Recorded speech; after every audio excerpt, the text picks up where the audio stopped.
In fact, you ask, what is the right now saying? Like when they're faced with 3 or 4 weeks out from when they were saying, Florida, Texas, we got to open up. Arizona, we got to open up. All this chitter chatter, Fauci is a deep state plant. How do they respond to what's going on now in these states? You ask, Jamie, and I give you Dan Crenshaw and Brian Kilmeade. I know I was just saying flippantly, they're probably just blaming Antifa, but, well, yes.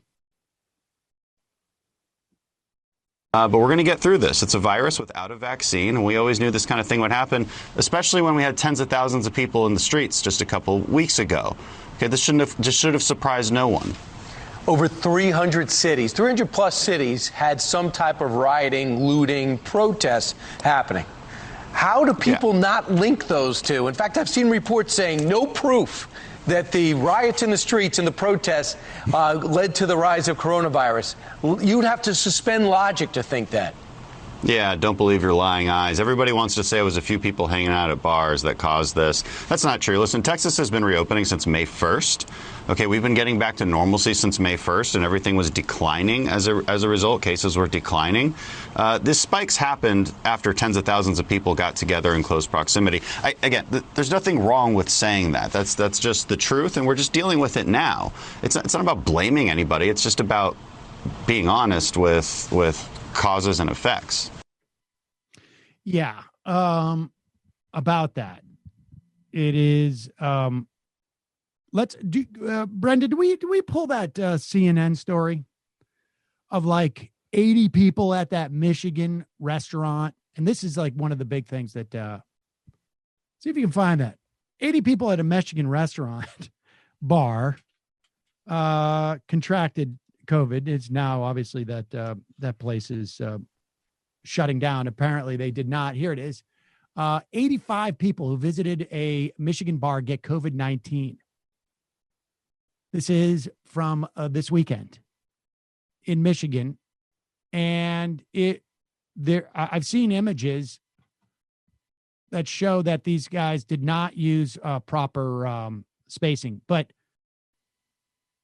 do we have anything remotely suggestive that these protests? Now, look, there's no doubt I would be shocked if these protests did not create some new cases.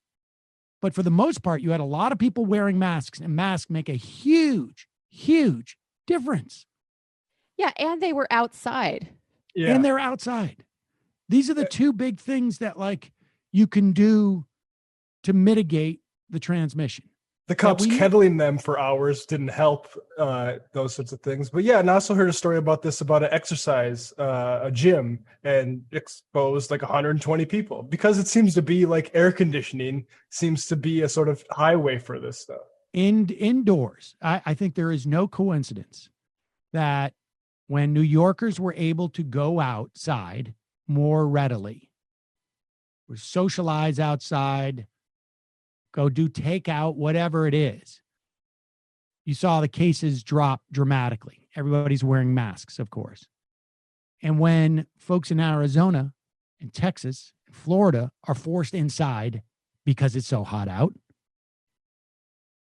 their cases go up.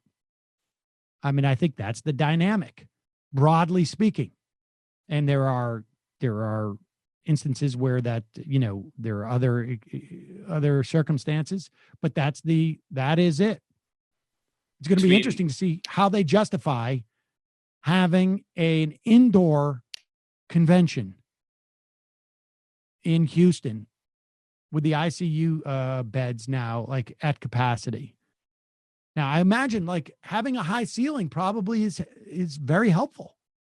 In an arena is maybe, I would imagine, is a lot harder to contract than say, a chapel where you have maybe a lower ceiling for part of it. People are singing and belting out, tunes. I mean, who knows? But the idea that they want to blame this on the protests Well, the protests, like you say, 300 cities across the country. Why are we seeing such specific numbers in specific places? Yeah, why haven't we seen a huge spike in New York? Some of the biggest protests were here in New York. Yeah, there's been reporting on both Minneapolis and New York because there have been so many more tests done after these protests that have shown no significant statistical rise in positive cases. I think it was 1% rise in Minnesota after the protests, after 2 weeks after the protests. Also, the Fox News people seem to have turned the page on those reopen protests rather quickly. Yeah, we forgot about those.